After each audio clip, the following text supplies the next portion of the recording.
In every era of human progress, from ancient arenas to modern fitness centers, people have sought to test the limits of their bodies. The gym, once a simple gathering place for communal training, has evolved into a highly engineered environment filled with machines, free weights, and technology designed to sculpt, strengthen, and push the human form toward its highest potential. Over decades, as fitness culture expanded across continents, the gym became a symbol of discipline and self-reinvention. Yet behind this rise in athletic ambition lay a quieter truth. Whenever humans chase strength, they also inch closer to vulnerability. The very tools built to fortify the body can, under rare but devastating circumstances, become instruments of harm. For most people, stepping into a gym is an act of hope, an investment in tomorrow's better self. But history has shown that even routine workouts can turn in an instant. A slipped grip, a failed latch, a heartbeat pushed past its limit. These tragedies unfold without warning, often in the most ordinary moments. During warm-ups, late-night training sessions, or morning workouts that begin like any other day. The timeline of disaster is often brutally short, mere seconds in which equipment fails, muscles give way, or fatigue clouds judgment. And in those seconds, fear erupts. Witnesses shout for help, trainers rush forward, alarms sound, and the sterile order of the gym dissolves into chaos. The people present rarely forget the sight, the sounds, or the helplessness. Long after the shock fades, grief settles on families, friends, and entire communities of athletes. These incidents force investigators, gym owners, and safety regulators to confront hard questions: what failed? Why? And how can such moments be prevented? Every tragedy leaves behind a legacy: updated safety standards, redesigned equipment, new training protocols, and memorials honoring the lives cut short. Through examining these moments, we not only remember those who never came home from a place meant to make them stronger, we also illuminate the fragile line between ambition and safety. The barbell has been a symbol of strength since the earliest days of organized training, long before modern gyms existed. Ancient Greek athletes lifted stones and primitive weights as a test of discipline and heroism, and centuries later, the barbell emerged as a refined instrument of physical power. By the time strength training became embedded in American high schools, the barbell had evolved into a meticulously engineered piece of equipment: steel alloy shafts, machined knurling, calibrated plates. It represented progress, athleticism, and the promise that any young person could build themselves into something stronger. Yet behind this symbol of empowerment lay a hidden truth: the barbell demanded absolute respect. Its simplicity left no margin for error. When control was lost, even for a moment, the consequences could become irreversible. In 2012, inside a quiet high school gym in Maryland, that truth revealed itself with heartbreaking clarity. A 16-year-old student, athlete, driven by ambition and the culture of competitive training, entered the weight room alone after school. The gym lights hummed above him, echoing in an otherwise empty facility. For months he had been pushing himself, chasing numbers, feeling the rush of progress that fuels so many young lifters. That afternoon he set his sights on a bench. Press weight far beyond his previously tested limit. A number that represented not just strength, but identity, confidence, and belonging in the world of high school athletics. He positioned himself under the bar, setting his hands with the focus he had learned from his coaches. But fatigue had been building throughout the day, and without a spotter, every factor that could go wrong rested entirely on his shoulders. As he unracked the bar, there was an instant of waver, subtle, almost imperceptible. He began the descent, elbows bending as the weight pressed into his chest. For a moment he seemed stable. Then, in a split second, the strain overwhelmed him. His wrists rolled inward, and the barbell slipped from his fatigued grip. Gravity took over with brutal speed. The bar crashed onto his neck, pinning him against the bench. The timeline from that moment to discovery was agonizingly short, yet tragically long. A teacher passing by felt something was wrong when she noticed the unlit hallway leading to the gym. When she entered, the stillness of the room spoke, before she even saw him. Shouts for help echoed down the corridor as staff rushed in, lifting the bar, calling emergency services, performing CPR with desperate urgency. But minutes had passed. Minutes that mattered. Despite their efforts, his life could not be saved. The shock rippled through the school community. Teammates, teachers, and families struggled to make sense of a loss that seemed so preventable. Investigators reviewed equipment, training logs, supervision policies. Administrators confronted the uncomfortable reality that weight training, a cornerstone of athletic programs nationwide, had long operated without uniform safety standards. In the months that followed, districts across the country introduced mandatory spotters, regulated weight, room access, and required coaches to undergo updated safety training. Schools adopted strict rules prohibiting solitary lifting during heavy barbell work. The tragedy became a catalyst for national revaluation. But for his family, no reform could erase the absence left behind.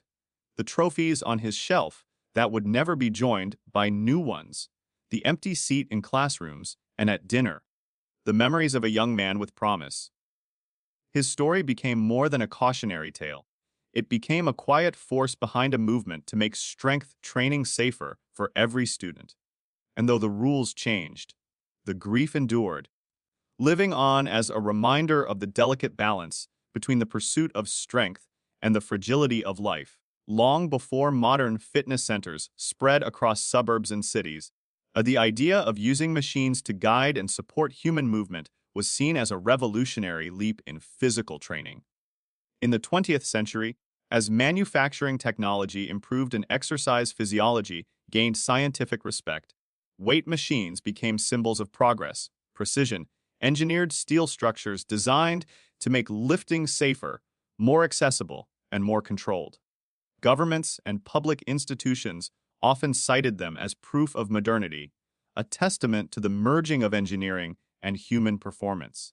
By the early 2000s, gyms around the world promoted equipment like the Smith machine as the answer to unpredictable free weight risks. Advertisements depicted it as a safe alternative, a device that promised stability, even for inexperienced lifters. But engineering was only half the story. Machines required inspections, calibrated cables, aligned bearings, and timely replacement of worn components. And in privately run gyms, where budgets were tight and oversight inconsistent, maintenance was often the first corner cut. In 2009, inside a bustling gym in Sydney, that overlooked responsibility would cost a man his life. It was late afternoon, the rushed hour wave of office workers piling in after long days. The warm clatter of weights and hum of treadmills filled the air as a regular gym. Gore stepped toward a Smith machine tucked against the wall. He was familiar with the equipment, confident in his routine, and ready to push himself through a heavy squat session before heading home. He loaded the bar with plates, checking his stance beneath the guided rails.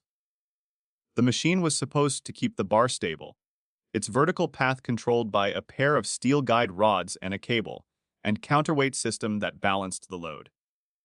In theory, this meant no unexpected movement, no sway, no rotation, no surprises. He unracked the bar, settling it onto his shoulders.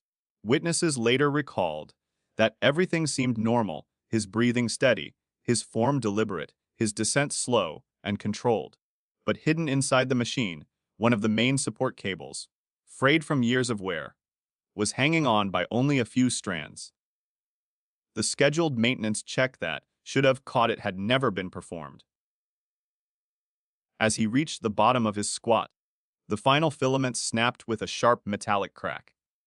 It happened too fast for anyone to react. The bar plunged downward, no longer counterbalanced, slamming onto his spine with catastrophic force. The room froze. People dropped their weights, turning toward the noise, unaware for a moment of what they were seeing. Then chaos erupted. Shouts for help, the frantic sprint of trainers, someone calling emergency services with trembling hands. Several gym-goers rushed forward, lifting the bar off his back while others tried desperately to stabilize him. But the trauma was immediate and severe. Within minutes, paramedics arrived, fighting against time and damage no human body could withstand. The aftermath was a storm of grief, anger, and unanswered questions. Investigators examined the machine, tracing the failure to a missed inspection date and a cable that should have been replaced months earlier.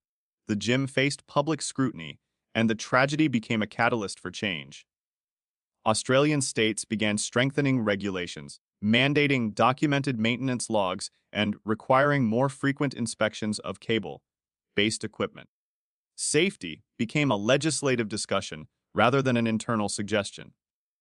For the victim's family and the community who witnessed the event, the reforms came too late. Memorials were held, stories were shared, and the gym's walls bore the weight of a loss that could have been prevented. And the broader fitness world was reminded of a truth too often taken for granted: machines only protect us when the people behind them do their part. Long before high-intensity interval training became a cultural phenomenon, the push to redefine human endurance had already taken root in military training grounds, athletic programs, and elite performance labs. As the early 2000s progressed, a competitive fitness movement surged across the United States, fueled by social media, sponsorships, and a growing desire for workouts that promised rapid transformation. Boot camps, once reserved for soldiers preparing for the physical rigors of deployment, were repackaged for the public as accessible, motivating group events. But the technological and medical understanding behind these programs lagged behind their popularity. Coaches were often trained more in enthusiasm than physiology, and policies enforcing safe progression were inconsistent. Political pressures added weight. Local programs wanted to advertise success stories, rapid transformations, and community participation. The line between motivation and danger grew thinner each year. In Texas in 2017, that line disappeared entirely for a 27-year-old man who joined a high-intensity boot camp, seeking to challenge himself after months of sedentary life. The training space was energetic. Music thundering through speakers, instructors shouting encouragement, classmates pushing one another with contagious determination. The environment made it easy to forget caution, especially for someone who wanted to prove his capability in front of strangers and friends. He threw himself into the session with everything he had. The exercises were demanding: repeated squat thrusts, heavy sled pushes, sprints, burpees in rapid succession. Sweat pooled beneath his feet as the instructor called for just one more round, a phrase that became the quiet hinge on which his life was about to turn. As the hour progressed, his movements grew less controlled. Muscles began trembling, not from effort alone, but from strain bordering on failure. He pushed anyway. Witnesses later described how he appeared pale but determined, how he nodded when asked if he was okay, even though dizziness swept over him. By the end of the session, his muscles were literally breaking down on a cellular level. The damage released myoglobin into his bloodstream, overwhelming his kidneys. When he returned home, he felt nauseous and lightheaded, symptoms easily dismissed as exhaustion. But by nightfall, he could barely stand. His urine darkened, his body swelled, and pain radiated through his limbs with alarming intensity. He arrived at the hospital within 24 hours of the workout. Nurses immediately recognized the signs of severe rhabdomyolysis. Fluids were rushed into his veins, monitors attached, alarms sounding softly in the background. Doctors worked quickly, knowing the window for preventing kidney failure was closing. His family gathered, frightened yet hopeful. But the damage was already catastrophic. His organs began shutting down one by one. Within 2 days, the young man who had simply wanted to better himself was gone. The aftermath struck the community like a seismic jolt. Friends were haunted by the memory of his determination, his quiet promise to finally get in shape, and the irony of how that pursuit ended. Trainers faced painful introspection, questioning how much responsibility they bore, whether they should have recognized the danger in his face, his trembling hands, his labored breath. His family, stunned by grief, sought to understand how a fitness class could claim a life so quickly and silently. His death became a catalyst for change across Texas fitness programs. Boot camps restructured beginner protocols, requiring medical clearances for high-intensity sessions and mandating instructor training on early rhabdomyolysis signs. Warning posters appeared in locker rooms, explaining the dangers of pushing too far too fast. Memorial workouts were held in his honor, not to glorify suffering, but to remind participants of their limits.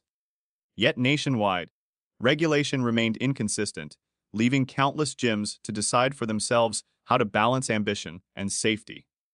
In the end, his story stood as a testament to the human will, a will strong enough to break the body if no one intervenes. And it echoed a quiet plea across the fitness world: strength must be built, not forced, and no victory is worth the cost of a life. Powerlifting had grown from a niche strength sport into an international display of human capability long before the 2014 meet in London. Its roots stretched back to the mid-20th century, born from a desire to measure raw strength through movements that required not just muscle, but discipline, courage, and technical mastery. As the sport gained popularity, countries across Europe and North America formed federations, each with its own rules, equipment standards, and medical guidelines. But behind the banners, chalky gym floors, and roaring crowds, the sport carried an unspoken truth. Every maximal lift pushed the human body to the edge of its physiological limits. Athletes, driven by personal ambition and community pride, sometimes ignored the warning signs: tightness in the chest, a skipped beat, breath that didn't quite return between lifts. And with competitions becoming more frequent, political pressure to showcase strong participation, local sponsorship, and community engagement meant that medical clearances were often treated as formalities rather than safeguards. In London in 2014, the venue buzzed with excitement. A small community powerlifting event had drawn an enthusiastic crowd. Friends, family, fellow lifters, and first-time spectators eager to witness the dramatic final lifts of the day. Among the competitors was a 31-year-old lifter known for his humility and relentless work ethic. He had trained for months, arriving early before work, staying late after classes, pushing through exhaustion with the same resolve familiar to so many dedication-driven athletes. What no one knew, not his coaches, not the event organizers, not even him, was that an undiagnosed heart condition lay quietly in his chest, waiting for the right combination of strain and adrenaline to strike. As he approached the bar for his final deadlift attempt, the room fell into a tense, electric silence. The weight was heavy enough to command respect even from the strongest lifters in the room, a max lift that represented the culmination of every early morning, every missed social event, every sore muscle he had worked through. He chalked his hands, inhaled sharply, and stepped into position. The bar bent slightly as he gripped it. Then, with one explosive pull, he drove the weight upward, his entire body trembling under the load. The crowd roared as he locked it out, shoulders back, knees straight, victory written across his face. But seconds later, as he dropped the bar and exhaled, the triumph shifted. He staggered. One hand reached toward his chest, the other braced against his knee, his face drained of color. Then his body crumpled onto the platform, and the cheers turned instantly into gasps. Spectators froze, stunned by the sudden collapse. Coaches shouted for medics. Volunteers cleared the platform as emergency responders sprinted toward him, equipment bags slamming onto the floor as they began chest compressions. The air filled with the mechanical rhythm of CPR and the muffled sobs of those watching helplessly from the sidelines.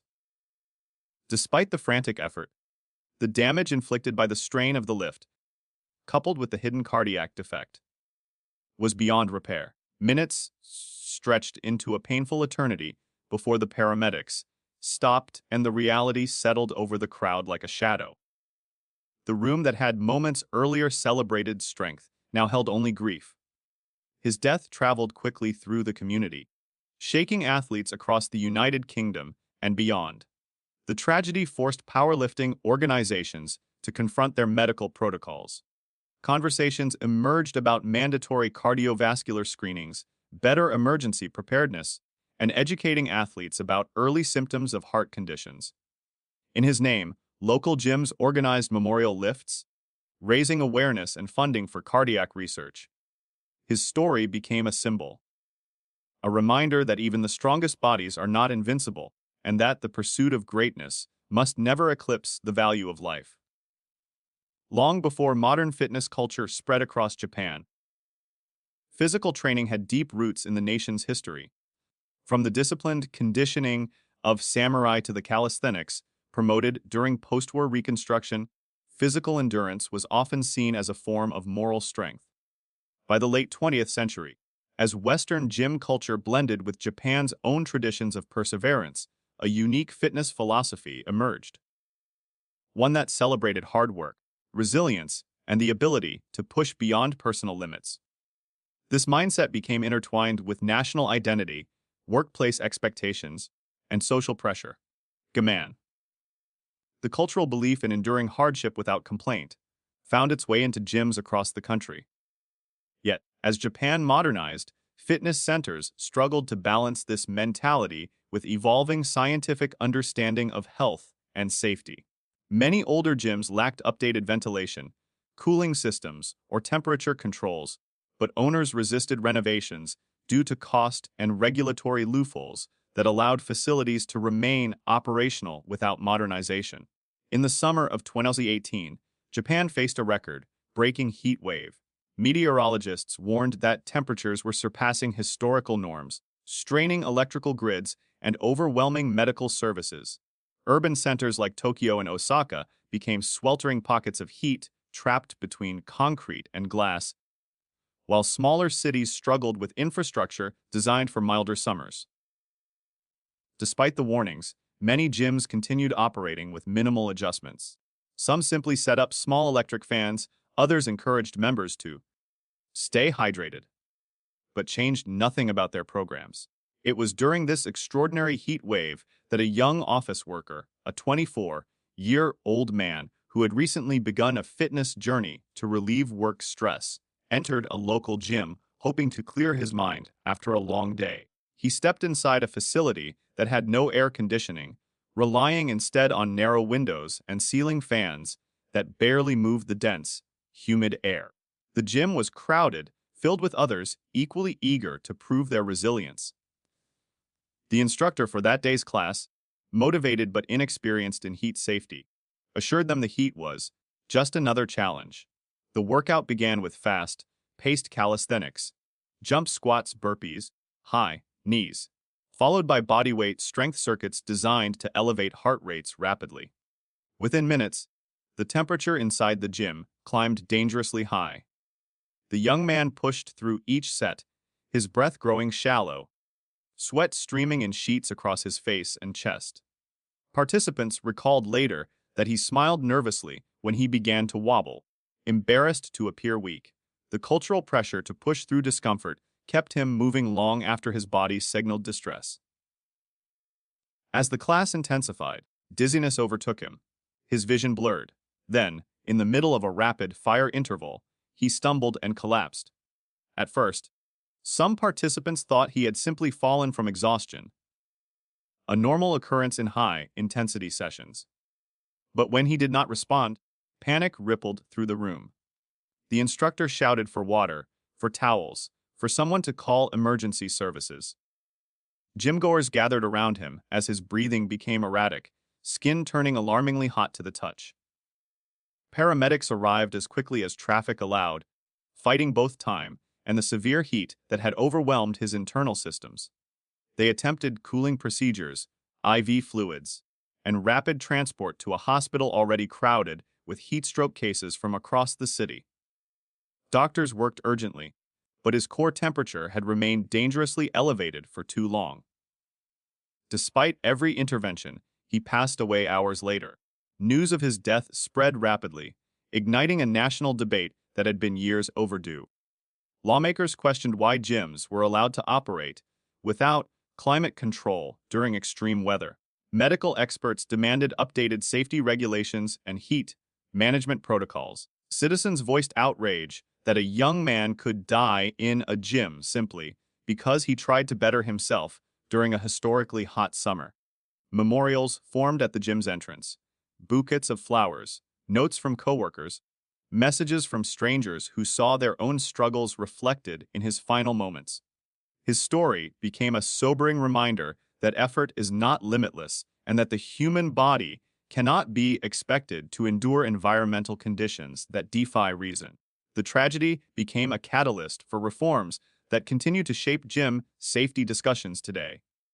Across the history of physical training, long before modern gyms existed and long before steel plates clanged against rubberized floors, humans sought ways to test the limits of strength. Ancient warriors trained under the weight of stones, farmers built endurance through labor, and early Olympians lifted crude iron implements as a testament to discipline. Over centuries, these traditions evolved into formalized systems of exercise, shaped by culture, technology, and scientific discovery. Yet, even as equipment improved and athletic knowledge expanded, the fundamental truth remained unchanged: every act of strength carries a shadow of risk. The tragedies that echo through gym history are not isolated failures. They are chapters in a long narrative of human ambition meeting human fragility. In modern times, political and social pressures have added new layers to this dynamic. Schools promote weightlifting to build competitive athletes. Military programs push trainees to peak performance under strict timelines, and fitness industries market intense transformations to meet consumer expectations. In every direction, people are encouraged to push harder, lift heavier, and endure more. But while society celebrates progress, it rarely pauses to acknowledge that systems designed to encourage peak performance too often overlook safety until disaster forces reform. Just as space programs learned painful lessons through loss, each failure reshaping procedures, protocols, and public expectations, the fitness world has also grown through moments that demanded change. Behind every guideline, every cautionary poster, every rule about supervision or equipment checks, there is a story with a human face. A young athlete who believed he had one more rep in him. A dedicated competitor whose heart failed in the instant after triumph. A worker seeking health who collapsed under heat he never imagined could kill him. These tragedies unfolded in seconds, but their impact stretched across families, gym communities, and entire regions. Mothers who replay their child's final morning. Friends who remember the last text message, the last joke, the last promise to meet at the gym tomorrow. Coaches who carry guilt, wondering if they should have seen one more warning sign. These losses echo long after the news fades. And yet, from that grief comes a kind of collective heroism. People who love the victims fight for change. Schools implement mandatory spotters. Gyms improve maintenance schedules and adopt more stringent inspections. Trainers learn to watch for early signs of overexertion and cardiac distress. Legislators step in where private businesses fail, demanding air, conditioning, ventilation, or emergency response training. Communities hold memorial lifts, charity events, and safety workshops, transforming sorrow into prevention. The lessons themselves are simple, almost deceptively so. Use spotters, not because rules demand it, but because lives depend on an extra pair of hands. Maintain equipment, not when convenient, but before failure has a chance to strike. Listen to your body, not to the voice of pride whispering that stopping is weakness, but to the quiet warnings of fatigue, dizziness, pain. And above all, do not chase numbers at the expense of tomorrow. Each weight, each rep, each workout is only meaningful if you live to continue the journey. Behind every barbell lies a choice. Behind every workout lies a risk. And behind every tragedy lies a reminder. Strength is not measured by how far we push past our limits, but by the wisdom to respect them. Across all eras of human development, from ancient training grounds to the polished modern gyms of today, people have chased strength as though it were a form of destiny. And like every pursuit of human progress, whether exploring the ocean depths, climbing the tallest mountains, or reaching toward the stars, there has always been a cost. Fitness has its own unspoken history of sacrifice, a history rarely written in textbooks, but carried quietly in the memories of families, teammates, and communities forever changed. The tragedies explored in these stories, scattered across different countries and decades, remind us that no place dedicated to self-improvement is immune to risk. Even within environments engineered for safety, with machines refined through decades of design, rules shaped by experts, and training philosophies born from science, danger lives in the margins between ambition and caution.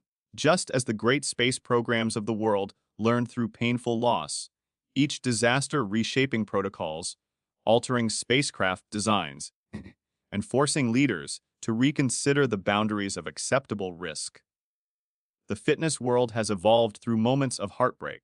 When a machine fails unexpectedly, when a heart condition reveals itself at the worst possible moment, when heat suffocates a body already pushed to its limit, the responses that follow mirror the reactions of agencies after mission failures investigations, reforms, new rules etched in place so that the same tragedy never repeats.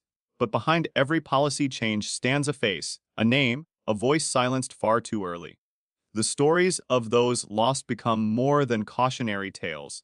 They become anchors in the collective memory of everyone who steps beneath a barbell, onto a treadmill, or into a class where intensity is celebrated. Their final moments, though heartbreaking, are also marked by courage. The courage to try one more rep, to show up despite exhaustion, to believe in the promise of self-improvement. That courage deserves to be honored, not forgotten.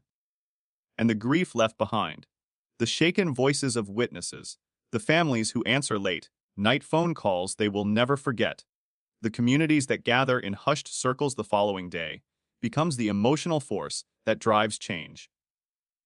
Their absence reshapes gym cultures. Coaches adopt stricter oversight. Equipment managers re-examine every cable, bolt, and latch. Groups create memorial workouts where lifters move through sets with reverence instead of bravado. Fitness organizations update protocols, lobby for legislation, and educate trainers on the physiological red flags that can save lives. Just as space agencies plant memorials for astronauts who never returned, gyms commemorate those who never finished their workout, engraving their stories into the fabric of safety itself.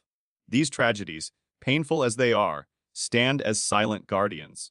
They remind us that strength is not measured solely by the weight we lift, but by the decisions we make, who we ask to spot us, how we listen to our bodies, and when we choose rest over risk. If these stories influence even a single moment of caution, if they prompt someone to take one small step that prevents harm, then a fragment of meaning emerges from the loss. And so we honor them, not with fear, but with respect. Respect for the risks, respect for the bodies we push, and respect for the lives forever tied to the lessons they leave behind.